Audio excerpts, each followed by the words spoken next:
try to interject violence. We do have a report that some of the protesters showed up with backpacks full of rocks. If anyone has any video of that or any information, we're asking you to call police. We want to have peaceful protests in our community. We want people to exercise their First Amendment right. However, we cannot allow for us to have violence or property damaged. Fortunately, no property was damaged tonight. Unfortunately, some individuals had to go to jail and 2 officers are injured. With that, I'll certainly take any questions you may have. Chief, what does it tell you that people are willing to physically harm, injure police officers to make some type of political statement? It's extremely disappointing, Abdul. We live in a free democracy. People have a right to vote, which we have. They have a right to protest, and we supported that right to protest, even though numerous ordinances and numerous laws were broken tonight with some of the protesting, blocking traffic, making it difficult for individuals maneuver in the streets. We did not take any enforcement action. We want to make sure that their First Amendment rights are protected, even to the point that we shut down traffic. But we even had individuals that wanted to come here and counter-protest. Our officers worked diligently with them to ask them to leave so we didn't inflame the situation, and they did. So you can see our officers have had a very long night. They've remained very patient, and we're very grateful that we were able to get through this with only 2 minor injuries. Chief, you wouldn't characterize any of these folks as rioters, would you, or would you? Well, obviously I would characterize them as individuals that are criminals now because they assaulted police officers.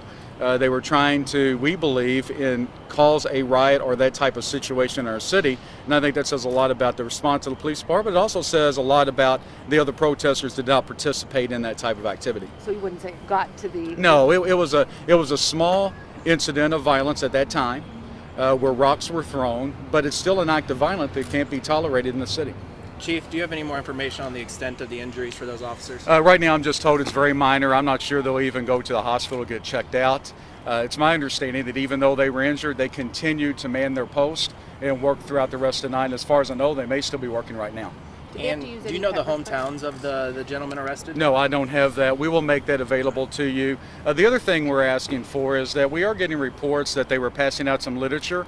If you have some of that literature, let us know. We would like to know what that is, if there's any threats against any of our officers, if there's any threats against anything in the city. Another event, if there's another event in the city, we will be there.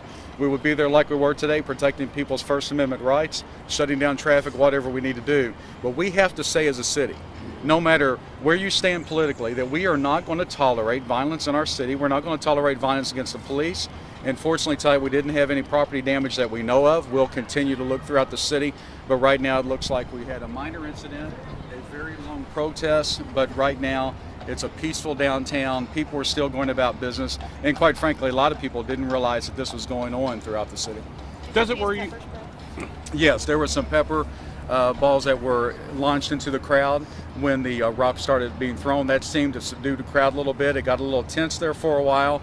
The crowd did comply, got off the street, got onto the sidewalk, which was helpful. Where exactly, Chief, did this take place? I'll get you all the details. I've been listening to so many intersections and crowd. I don't want to give erroneous information, but we'll get that to you a little bit later. And what is this? Do you worry about, Indianapolis, was big on tourism because of our convention business.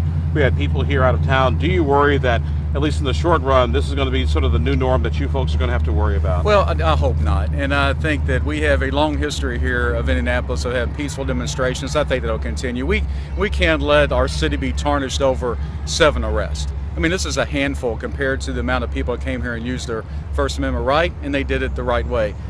We hopefully, if we have any more protests, regardless of what the protest is about, that we'll continue to have that. But one thing's for sure, our police department will be there, they will be patient, and we will take every means necessary not to have to take any type of action. But when there is violence, we have to take action. That is our responsibility as a police department. Did anyone you arrest have costumes or disguises that would make I don't have any of that information now. It's still early. What we'll do is we'll gather some